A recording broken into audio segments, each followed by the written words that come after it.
अरे ये प्रियंका कौन है जिसके साथ ये इतनी देर तक बातें करते हैं? ये क्या इतनी देर रात तक प्रियंका के साथ व्हाट्सएप में भी बातें करते हैं ये?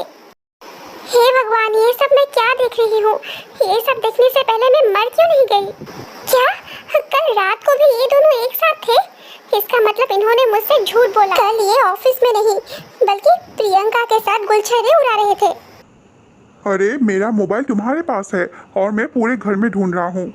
गायत्री, मोबाइल दो, मुझे ऑफिस के लिए देर हो रहा है। तुम्हें ऑफिस जाना है या प्रियंका के साथ रंग रलिया मनाने जाना है?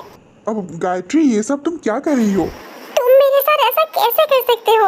और झूठ मत बोलो, मैंने प्रियंका के मैसेजेस अपनी आंखों से देखा है। छी, तुम ऐसे आदमी हो मैंने कभी नहीं सोचा था। मैं तुम्हारी बीवी हूँ और घर में बीवी होते हुए भी तुम बाहर किसी लड़की के साथ चक्कर चला रहे हो। छी, तुम्हें शर्म भी नहीं आती? मैं चुप बैठने वालों में से नहीं हूँ। मैं इसके खिलाफ आवाज उठाऊंगी। मैं पुलिस के पास जाऊंगी। बस बहुत हो गया, बहुत सुन लिया तुम्हारा बकवास। क्या कर लोगी तुम? पुलिस के पास जाओगी? जाओ, शौक से जाओ, लेकिन पुलिस भी मेरा कुछ नहीं बिगाड़ पाएगा क्योंकि मेरे पास पैसे है और पैसे बोलता है। कोई भी मेरा कुछ नहीं बिगाड़ सकता।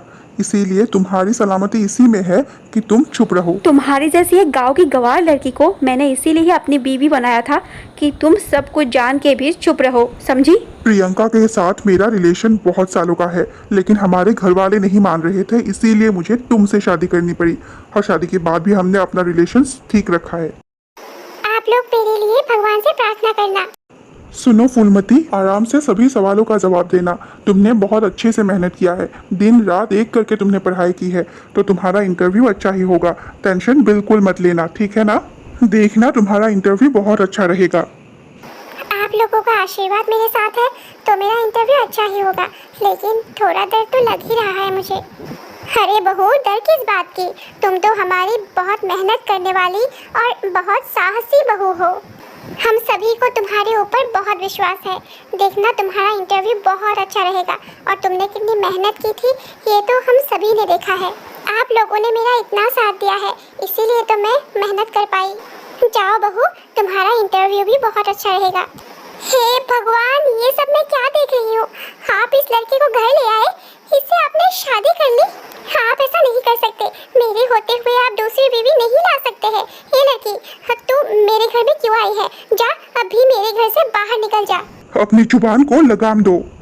और सुनो, मैंने कुछ इलीगल काम भी नहीं किया है क्योंकि अब तुम मेरी बीवी नहीं रही, हमारा डिवोर्स हो चुका है। अब से सिर्फ प्रियंका ही मेरी बीवी है, इसीलिए अभी इस घर से प्रियंका नहीं तुम बाहर निकलोगी। तुम अपना बोरिया बिस्तर उठाओ और बाहर निकल जाओ। डिवोर्स? लेकिन मैंने तो किसी डिवोर्स पेपर पे साइन ही नहीं किया। फिर हमारा डिवोर्स कैसे हो गया? मुझे इतना बेवकूफ मत समझो। मेरे होते हुए ये लड़की कभी भी इस घर में नहीं रह सकती। गायत्री, अब से ये घर मेरा है, सिर्फ मेरा, क्योंकि इन्होंने धोखे से तुमसे डिवोर्स पेपर पे साइन तो ले ही ली थी। इसीलिए तुम्हारे लिए अच्छा यही होगा कि तुम मेरे घर से बाहर निकल जाओ। और सुनो, तुम लोगों के बीच में मैं नहीं आई हूँ क्योंकि हमारा रिलेशन तो तुम्हारी शादी से बहुत पहले से था। सुनिए, मैं तो आपकी बीवी हूँ। आप मुझसे कितना प्यार करते थे, आप तो समझने की कोशिश कीजिए। तुम मेरी बीवी थी लेकिन अभी नहीं हो। आप ऐसा नहीं कर सकते मेरे साथ। प्लीज प्लीज ऐसा मत कीजिए मेरे साथ। मैं कहाँ जाऊँगी? आप ही बोलो। मेरे तो मायके में भी अभी मेरे लिए जगह नहीं है। वो सब मुझे कुछ नहीं मालूम, बस तुम मेरे घर से बाहर निकल जाओ। आप लोगों ने मेरे साथ अच्छा नहीं किया। भगवान है, सब देख रहे हैं भगवान भी। आप लोगों को इसका फल भुगतना होगा। भगवान आप लोगों को कभी माफ नहीं करेंगे, देख लेना आप लोग। बस बहुत हो गया तुम्हारा रोना धोना, अब बंद करो। अब हमारे घर से बाहर निकल जाओ और हमें शांति से रहने दो। तुम भी कोई दूध की धूली नहीं हो।